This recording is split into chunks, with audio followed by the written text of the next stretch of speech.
Hey everyone, Adun here. So as I continue to sort out the issues with my PC, I worked alongside another member of the team as they recorded this video. So let's get right into it. As mentioned in the Project Update 1.5 video, the first item this update brings is custom arrows.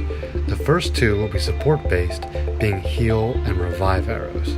Firstly, and this goes for all arrows we'll be showcasing, the exact healing and damage values, as well as cooldowns and mat requirements, are still undergoing changes as our economy and loot progression evolves in parallel, so more precise details about that later.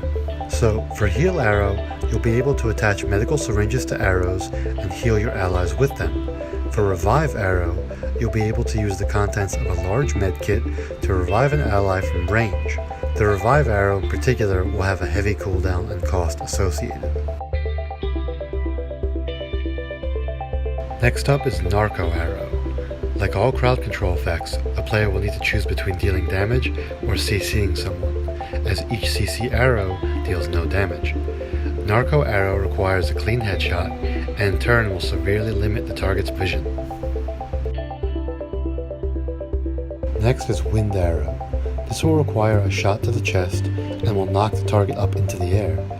Note that this will not cause any fall damage, and like all CC effects, will have diminishing returns, so you cannot be continually juggled.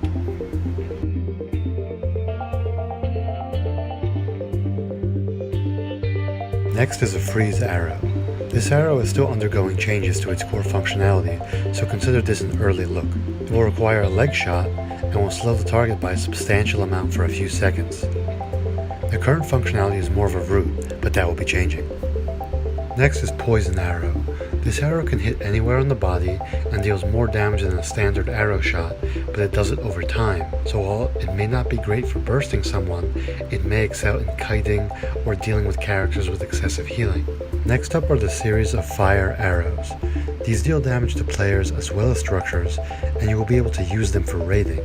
The two higher tiers in particular have a large size AoE attached to them, but its damage will fall off greatly when used against players, which is in addition to boasting a high siege resource cost. At the moment, all fire slows players down when stepping into it, and while this mechanic makes sense on gun servers for archery to still have a place, on medieval servers it's far too overpowered, and we're currently looking into removing that snare and replacing it with the scalable Ignite, which will be a light damage over time instead.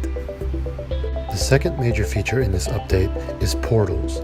These will be gateways to different parts of the map and will have a scalable scrap cost depending on distance traveled. They will have certain limitations to them, such as not allowing you to use them if you have over a certain number of resources on you, as well as if you have a certain range of siege equipment. We don't want these to be get out of jail free cards or offer players the ability to move an entire siege force from one side of the map to the other. These will start actually as a convenience quality of life feature, but with time evolve more and more into an RPG feature because we have a lot planned for these, but we'll get more into that later in future iterations.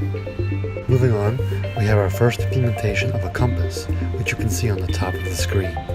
This is currently undergoing tweaking, but the purpose of it will be to always inform you of your location and cardinal direction. In the future, we'd like to make this more RPG based, but to start, it will be baseline. Also, we will have custom GUI tip announcements. Classic Rust servers have their own little tips that periodically pop up, which help newer players discover things they perhaps weren't aware of. Since our server will be changing many things about and adding many things to the game, these tips will be entirely custom and hopefully fairly helpful in their own right. Next up are Hitmarkers. These will give you feedback as to how much damage you've dealt with each hit, as well as letting you know if you achieved a headshot and if your attack resulted in an actual full-on kill, which will turn your cursor into a skull.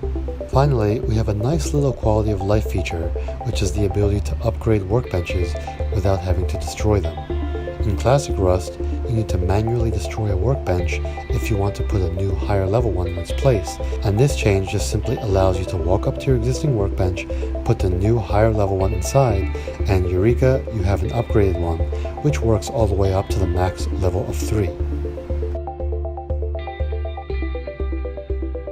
Alright everyone, that wraps up Project Update 2. Stay tuned for our next update in which we will be adding some more major features to the server as we continue our forward movement to Beta 1. As always, feel free to give your feedback on the Discord and subscribe to this here channel for all future updates. Thanks for watching, and I'll see you all in a bit. Gonna go for the sniper vibe. Oh, the place! I just want to demonstrate that it's very skill yeah. based.